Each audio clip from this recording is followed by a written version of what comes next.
इस वीडियो में हम आगे पढ़ेंगे लिपोप्रोटीन मेटाबॉलिज्म को कंटिन्यू करते हुए। पिछली वीडियो में हमने वेरी लो डेंसिटी लिपोप्रोटीन के मेटाबॉलिज्म को डिस्कस किया। इस वीडियो में लो डेंसिटी लिपोप्रोटीन मेटाबॉलिज्म को डिस्कस करेंगे। लो डेंसिटी लिपोप्रोटीन हमने पिछली ही वीडियो में बना ली थी। अगर आपने पिछली डायग्राम को सही समझा तो हमने देखा कि यहाँ से वेरी लो डेंसिटी लिपोप्रोटीन जो है वो लिवर से सिक्रीट हुई, वो हमारे पास गुजरी डिपोज टिश्यू की कैपिलरी वॉल से। कैपिलरी वॉल से रिप्रेजेंट था लिपोप्रोटीन लाइपेज। लिपोप्रोटीन लाइपेज ने जो हमारे पास उसके अंदर जो वेरी लो डेंसिटी लिपोप्रोटीन के अंदर ट्राइग्लिसराइड था उसको तोड़ दिया with the help of the lipoprotein lipase, और वो चला गया into the free fatty acids और वो ग्लिसरॉल में कन्वर्ट हो गया। ठीक है, ट्राइग्लिसराइड। अब हमारे पास ट्राइग्लिसराइड तो काफ़ी ज़्यादा कम हो गया क्योंकि लिपोप्रोटीन लाइपेज ने तोड़ दिया, लेकिन कोलेस्ट्रोल और कोलेस्ट्रॉल ईस्टर्स जो कि पार्ट थे लिपोप्रोटीन का वो तो प्रेजेंट हैं, वो तो हैं उसके अंदर। तो हम कह सकते हैं कि एज़ कम्पेयर टू ट्राइसाइक्लिसरॉल कोलेस्ट्रॉल और कोलेस्ट्रॉल ईस्टर्स अब ज़्यादा हो गए हैं। तो जब हमारे पास ट्राइसाइक्लिसरॉल से ज़्यादा हो जाते हैं कोलेस्ट्रॉल कोलेस्ट्रॉल ईस्टर्स काफ़ी अमाउंट में, तो उसको वो जो VLDL है वो बन जाती है इनटू दी, पहले बनती है इंटरमीडिएट डेंसिटी लिपोप्रोटीन IDL, फिर बनती है वो लो LDL। ठीक है, लो डेंसिटी लिपोप्रोटीन। ये इंपॉर्टेंट बता दिए कि लो डेंसिटी लिपोप्रोटीन कैसे बनती है। तो लो डेंसिटी लिपोप्रोटीन के अंदर 70% जो होता है वो कोलेस्ट्रॉल होता है। ठीक है, अब दूसरा हमारे पास ये है कि प्राइमरी फंक्शन जो लो डेंसिटी लिपोप्रोटीन का वो ये है कि कोलेस्ट्रॉल को हम एक्स्ट्रा हिपैटिक टिश्यू यानी उन टिश्यूज़ के पास पहुंचा दें जिनको ज़रूरत है कोलेस्ट्रॉल की, जिनको कोलेस्ट्रॉल मेटाबोलाइज करके एनर्जी हासिल करने की ज़रूरत है, तो वहाँ पर हम पहुँचा दें कोलेस्ट्रॉल को। तो कोलेस्ट्रॉल वापस एक्स्ट्रा हिपैटिक टिश्यू के अंदर भी जा सकता है और वो हमारे पास लिवर के अंदर वापस भी जा सकता है। तो लिवर के अंदर कैसे जाएगा, इसके ऊपर प्रेजेंट है एपोलिपोप्रोटीन ApoB100। ApoB100 सारी सी बातें यहाँ पे प्रेजेंट होंगे। ApoB100 रिसेप्टर्स जो रिसेप्टर्स को रिकग्नाइज करेंगे और ये वहाँ जाके अटैच होगी, अंदर चली जाएगी लिवर के। ठीक है, ApoB100 के साथ साथ वो रिसेप्टर्स ApoE लिपोप्रोटीन को भी रिकग्नाइज कर सकते हैं। तो हम कहते हैं ये रिसेप्टर्स का अगर नाम देखे जाए तो वो ApoB100 और ApoE दोनों ही रिसेप्टर्स इसका नाम होते हैं। ठीक है, ये वाली बात हो गई। दूसरा हमारे पास LDL मिसाल के तौर पे हम कहते हैं कि एक्स्ट्रा हिपैटिक टिश्यू यानी कोई यहाँ पर चला गया एक्स्ट्रा हिपैटिक टिश्यू, कोई भी एक्स्ट्रा हिपैटिक टिश्यू हो सकता है, मसल कोई भी जहाँ पे कोलेस्ट्रॉल की ज़रूरत है, तो वहाँ पर LDL चले गए। तो LDL जाहिर सी बात है पहले अटैच हो गया LDL रिसेप्टर से। तो LDL रिसेप्टर से अटैच होकर दरअसल वो LDL रिसेप्टर ग्लाइकोप्रोटीन्स ही होती हैं। वो कैसी ग्लाइकोप्रोटीन्स होती हैं, ये देखें, ये सना से मिसाल के तौर पर मैंने प्लाज्मा मेम्ब्रेन बना दी। ये हमारे पास है प्लाज्मा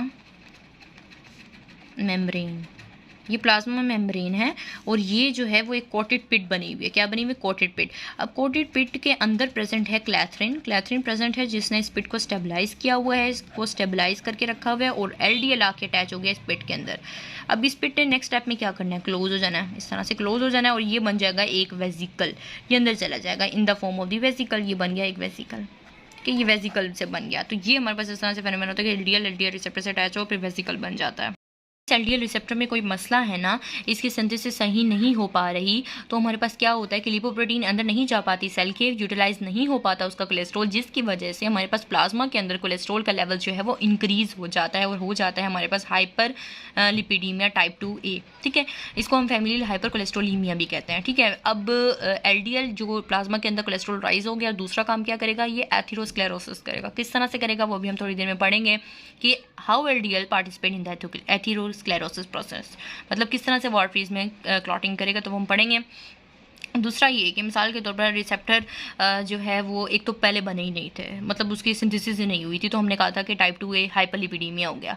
लेकिन अगर रिसेप्टर जो है मसला अगर हमारे पास रिसेप्टर में नहीं है बल्कि मसला अगर हमारे पास जो है रिसेप्टर में नहीं है बल्कि एपोलिपोप्रोटीन B100 में है, जिसकी मतलब ऐसा मसला है कि वो बाइंड नहीं सही रिसेप्टर से हो पा रही, तो हमारे पास उसको हम कहते हैं ऑटोसोमल डोमिनेंट हाइपर कोलेस्ट्रोलीमिया। यानी ऑटोसोमल डोमिनेंट वो जेनेटिक डिजीज़ है कि हमारे पास डिफेक्ट है ग्लाइकोप्रोटीन के अंदर कि वो रिसेप्टर से बाइंड नहीं हो पा रही, जिसकी वजह से क्या होता है, या फिर ये कह सकते हैं कि प्रोटीज की एक्टिविटी ज़्यादा हो गई है सेल के अंदर, जिसने हमारे पास लाइसो रिसेप्टर जो बना था उसके लाइसोसोमल डिग्रेडेशन करना स्टार्ट हो गई है। तो ये दो रीजंस हो सकते हैं, या तो प्रोटीज एंजाइम जो है वो उसकी ज़्यादा हो जाना जिसने हमारे पर डिग्रेडेशन कर दी रिसेप्टर की, या फिर मसला है पोलिपोप्रोटीन B100 में जो कि बाइंड ही नहीं हो रहा रिसेप्टर से। दूसरा मसला ये हो गया। अब मसले पढ़ लिए हमने, प्रॉब्लम्स पढ़ ली, क्या डेफिशिएंसी इस वजह से हो सकती है। अब हमने वेजिकल को पढ़ना है जो बना है कोटेड वेजिकल। अभी कोटेड वेजिकल के अंदर हमारे पास क्या होगा, क्लैथरिन कोड भी प्रेजेंट है वो और रिसेप्टर भी प्रेजेंट है। क्लैथरिन कोड जो है वो रिमूव हो जाएगा, क्लैथरिन कोड रिमूव हो जाएगा और फ्यूज क्लैथरिन कोड जब वापस रिमूव होगा तो वो अदर वेजिकल्स के साथ फ्यूज होकर बना देगा एंडोसोम्स। याद रखिएगा कि एंडोसोम्स की मेम्ब्रेन्स के ऊपर प्रेजेंट होती हैं प्रोटॉन पम्प्स, जो कि कंटिन्यूसली सेल के अंदर जो हैं इसके अंदर वेसिकल के अंदर हाइड्रोजन आयंस को रिलीज करके इसकी पीएच को कम करते रहेंगे। पीएच जब इसकी कम हो जाएगी तो एलडीएल जो है वो अपने रिसेप्टर से अलग हो जाएगा, रिसेप्टर वापस जो है वो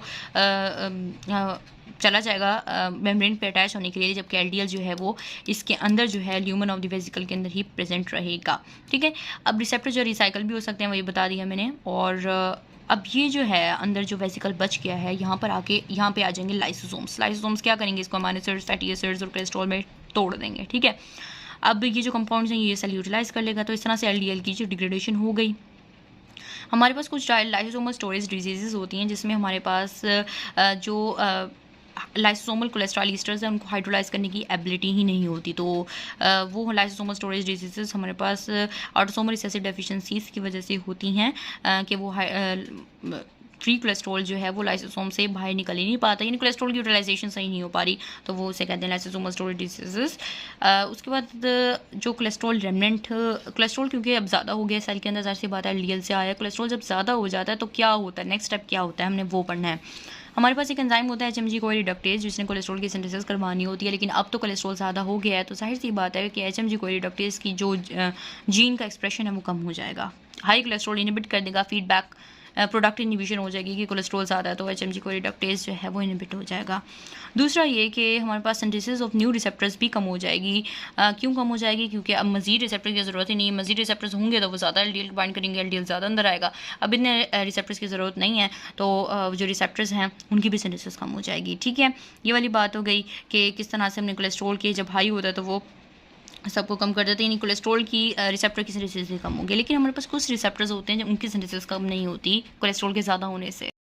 अब हम उस सवाल का जवाब पढ़ेंगे कि एलडीएल एथेरोस्क्लेरोसिस करवाने में क्यों रोल अदा करते हैं।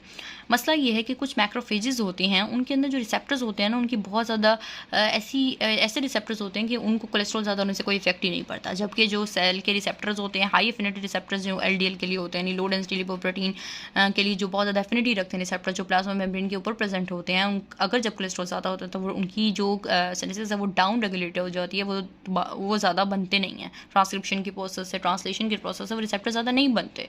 लेकिन मैक्रोफेजेस के अंदर कुछ रिसेप्टर्स होते हैं वो लो एफिनिटी रिसेप्टर्स होते हैं, नॉन रेगुलेटेड होते हैं, यानी उनकी कोई रेगुलेशन नहीं है कि कोलेस्ट्रॉल ज़्यादा हुआ तो उन्हें कम हो जाना चाहिए, लेकिन वो नहीं होते, वो एलडीएल को टेक करते रहते हैं। हमारे पास टेकअप इनका ये काम होता है ऑक्सीडाइज्ड एलडीएल को टेकअप करते हैं। ऑक्सीडाइज्ड एलडीएल क्या होता है, जिसके अंदर हमारे पास एपोबी कंपोनेंट और लिपिड कंपोनेंट ऑक्सीडाइज हुआ होता है, तो उसको केमिकली मॉडिफाइड एलडीएल कहते हैं, जिसका लिपिड और एपोबी कंपोनेंट जो है वो ऑक्सीडाइज हुआ होता है। तो ये इन रिसेप्टर्स को कहते हैं स्कैवेंजर रिसेप्टर, क्लास ए एसआरए कहते हैं।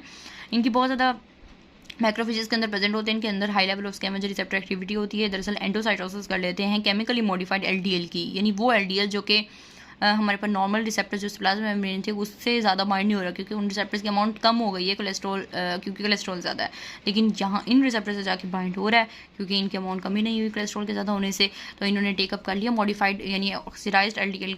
अब मैक्रोफेजेस ने कंज्यूम कर लिया एक्सेस मॉडिफाइड ऑक्सीडाइज्ड लिपोप्रोटीन को और बन के फॉर्म सेल्स जाके कोमुलेट हो जाएंगे सेल के अंदर, और हमारे पास स्मूथ मसल सेल्स जिससे प्रोलिफरेट होना स्टार्ट हो जाएंगे, कोलेजन प्रोड्यूस करेंगे और उनकी जो शेप है वो हमारे पास lipid potentially becoming foam cell हो जाएगी। इस तरह से फॉर्म सेल्स बन गए और इन्होंने जाके ये अब आर्टरीज के अंदर जाके इनकी फॉर्म सेल्स के बाद ये एथेरोस्क्लेरोटिक प्लैग बनाएंगे, उनकी फॉर्मेशन करवाएंगे और इस तरह से एथेरोस्क्लेरोसिस प्राइमरी काज बनते हैं। लो डेंसिटी लिपोप्रोटीन एथेरोस्क्लेरोसिस करवाने में इस तरह से कॉज बनते हैं। एक बात बताना मैं भूल गई, वो ये कि हमारे पास एक एंजाइम होता है, उसका नाम होता है इसाइल कोई कोलेस्ट्रॉल इसाइल ट्रांसफरेज यानी ACAT, ये नाम है। अब ACAT का काम ये होता है कि ये हमारे पास फैटी एसिड को ट्रांसफर करता है, फैटी एसाइल को ए से कोलेस्ट्रॉल को देता है, यानी कोलेस्ट्रॉल को एक फैटी एसिड देता है और बना देता है कोलेस्ट्रॉल ईस्टर। कोलेस्ट्रॉल ईस्टर जो है फिर वो कोलेस्ट्रॉल सेल के अंदर स्टोर हो जाते हैं, यानी जब कोलेस्ट्रॉल सेल के अंदर ज़्यादा हो रहा होता है तो ACAT जो है इसकी एक्टिविटी बढ़ जाती है और फिर वो कोलेस्ट्रॉल ईस्टर की फॉर्म में कोलेस्ट्रॉल जो है वो सेल के अंदर स्टोर होता है, यानी अगर कोलेस्ट्रॉल ज़्यादा है तो उसकी एक्टिविटी भी बढ़ जाएगी ताकि कोलेस्ट्रॉल एक्सेस जो है वो कोलेस्ट्रॉल ईस्टर की फॉर्म में स्टोर हो जाए।